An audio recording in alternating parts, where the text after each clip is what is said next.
कक्षा 9वीं, विषय सामाजिक विज्ञान, टॉपिक है प्रजातंत्र। आज हम प्रजातंत्र का अध्ययन करते हैं। सबसे पहले प्रजातंत्र की अवधारणा कि प्रजातंत्र की अवधारणा क्या है, इस पर देखें, हम विचार करें। मानव जाति के राजनीतिक विकास में जो विभिन्न प्रकार की शासन व्यवस्थाएं रही, उनमें प्रजातंत्र विश्व की प्रमुख शासन प्रणाली मानी गई है। राज्य की संपूर्ण शक्ति की स्वामी जनता है। कोई व्यक्ति, कोई समूह या कोई वंश नहीं। अतः जनता की सहभागिता प्रजातंत्र का मूल आधार है। जिन निर्णय या कार्यों का प्रभाव सभी पर पड़ता है, उन निर्णय में सभी की भूमिका होनी चाहिए। इस प्रकार हम देखते हैं कि प्रजातंत्र की अवधारणा है कि राज्य में या देश में कोई भी कार्य करें, उसमें जनता की सहभागिता होनी चाहिए, क्योंकि प्रजातंत्र का मूल आधार जनता ही होता है। उसकी जनता की सहभागिता होनी आवश्यक है। आइए अब हम प्रजातंत्र का अर्थ समझें। प्रजातंत्र शब्द अंग्रेजी भाषा के डेमोक्रेसी शब्द का हिंदी रूपांतरण है। यह शब्द यूनानी भाषा के दो शब्दों डेमोस और क्रेटिया से मिलकर बना है। डेमोस का अर्थ जनता, क्रेटिया का अर्थ शक्ति। इस प्रकार हम कह सकते हैं कि एक ऐसा तंत्र जो लोगों की शक्ति पर कार्य करता हो, किसी के साथ भेदभाव ना किए जाएं, सभी लोग मिलजुल कर निर्णय लें और कार्य करें। डेमोस का अर्थ जनता, क्रेटिया का अर्थ शक्ति। इस प्रकार जनता की शक्ति, इसका अर्थ हुआ जनता की शक्ति, जिसका अभिप्राय एक ऐसी शासन प्रणाली से है जिसमें शासन की शक्ति जनता के पास होती है।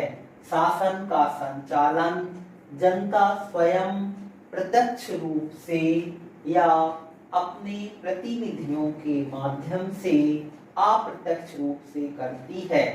इसे ही लोकतंत्र या जनतंत्र कहते हैं। परिभाषा अरस्तू के अनुसार प्रजातंत्र को बहुतों का शासन कहा है।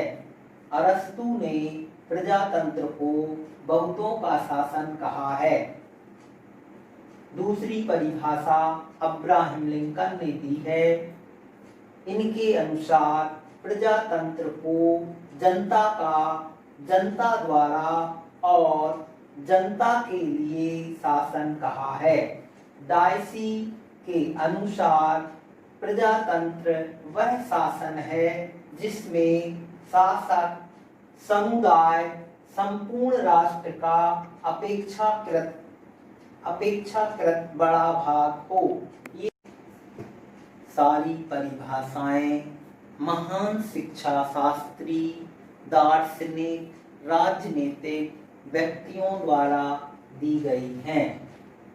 इस प्रकार हम कह सकते हैं कि प्रजातंत्र एक ऐसी शासन प्रणाली है जिसमें जनता सर्वोपरि है। प्रजातंत्र में सभी व्यक्तियों को समानता का अधिकार प्राप्त है। सभी को विकास के लिए समान अवसर देती है तथा स्वतंत्रता, भाईचारे एवं समरसता की पूर्व कल्पना पर आधारित है। प्रजातांत्रिक शासन व्यवस्था लोक कल्याणकारी राज्य से संबंधित है। इसमें व्यक्ति की महत्ता और उसकी स्वतंत्रता पर बल दिया गया है। प्रजातंत्र के प्रकार। प्रजातंत्र दो प्रकार के होते हैं। पहला प्रत्यक्ष प्रजातंत्र, दूसरा अप्रत्यक्ष प्रजातंत्र। प्रत्यक्ष प्रजातंत्र जब किसी राज्य के निवासी सार्वजनिक विषयों पर प्रत्यक्ष रूप से स्वयं विचार विमर्श करते हैं और इसके आधार पर नीतियों का निर्धारण और विधि निर्माण होता है, तो ऐसे शासन को प्रत्यक्ष प्रजातंत्र कहते हैं। प्रत्यक्ष प्रजातंत्र कम जनसंख्या वाले या छोटे आकार वाले राज्यों में ही संभव है। बड़े राष्ट्रों जहां नागरिकों की संख्या अधिक होती है, प्रत्यक्ष प्रजातंत्र संभव नहीं है। वर्तमान में स्विट्जरलैंड के कुछ प्रांतों में एवं भारत में ग्राम सभाओं में प्रत्यक्ष प्रजातंत्र की व्यवस्था है। प्रत्यक्ष प्रजातंत्र में व्यक्तियों की संख्या कम होती है और राज्य भी छोटे होते हैं, जिससे सभी व्यक्ति मिलकर शासन का संचालन करते हैं। जनता ही कानून बनाती है और जनता ही कानून लागू करती है और प्रशासनिक अधिकारियों की नियुक्ति करती है और वह इनको पद मुक्त भी करती है। इस प्रकार शासन में जनता की सीधी भागीदारी होती है। इसे प्रत्यक्ष प्रजातंत्र कहते हैं। दूसरा अप्रत्यक्ष प्रजातंत्र। अप्रत्यक्ष प्रजातंत्र, इसमें जब जनता द्वारा चुने गए प्रतिनिधियों के माध्यम से विधि निर्माण तथा शासन के कार्यों पर नियंत्रण रखने का कार्य करती हैं, तो उसे अप्रत्यक्ष प्रजातंत्र कहते हैं। वर्तमान समय में अप्रत्यक्ष प्रजातंत्र ही प्रचलित है। इसमें जनता निश्चित अवधि के लिए अपने प्रतिनिधि चुनती है, जो व्यवस्थापिका का गठन करते हैं और कानूनों का निर्माण करते हैं। इस प्रणाली में जनता की इच्छा की अभिव्यक्ति निर्वाचित प्रतिनिधियों के माध्यम से होता है। इसमें अप्रत्यक्ष प्रजातंत्र में चुनाव के माध्यम से जनता अपने प्रतिनिधियों को चुनती है और उनके माध्यम से शासन का संचालन किया जाता है।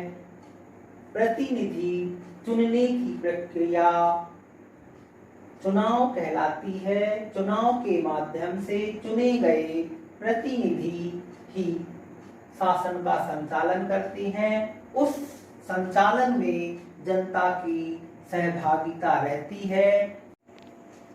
जनता अपनी समस्याएं या कोई भी कार्य जो उन्हें करवानी होती है, जिसमें सभी का हित होता है, ऐसे अनेक कार्यों को वह अपने प्रतिनिधियों के माध्यम से करवाते हैं। इसमें जनता की सीधी भागीदारी ना होकर निर्वाचित प्रतिनिधियों के माध्यम से जनता में भागीदारी होती है। इसे ही अप्रत्यक्ष प्रजातंत्र कहते हैं। तो बच्चों, इस अध्याय में हमने पढ़ा है प्रजातंत्र की अवधारणा, प्रजातंत्र का अर्थ, प्रजातंत्र की परिभाषाएं और प्रजातंत्र के प्रकार। प्रजातंत्र के मुख्यतः साधारणतः दो प्रकार हमने पढ़े हैं, समझे हैं। तो इस जैसे कि ये आपको तालिका दिख भी रही है, एक नमूना दिख रहा है। प्रजातंत्र मीन्स जनता का शासन। इसके दो भाग हैं। प्रत्यक्ष प्रजातंत्र, इसे शुद्ध लोकतंत्र भी कहा जाता है। अप्रत्यक्ष प्रजातंत्र प्रतिनिधि लोकतंत्र भी कहते हैं। इस प्रकार हमने ये जाना है कि प्रत्यक्ष प्रजातंत्र मतलब सीधे तौर पे जनता का शासन कहलाता है और इसमें अप्रत्यक्ष रूप से प्रतिनिधि के माध्यम से शासन का संचालन होता है। इतना पढ़ने के बाद आप इसमें नोट करना कि प्रत्यक्ष प्रजातंत्र और अप्रत्यक्ष प्रजातंत्र में क्या अंतर है, ये आपको अपनी नोटबुक पर लिख लेना है और जो इस अध्याय में कोई भी समस्या आए तो फोन लगाकर मुझसे बात कर लेनी है। धन्यवाद।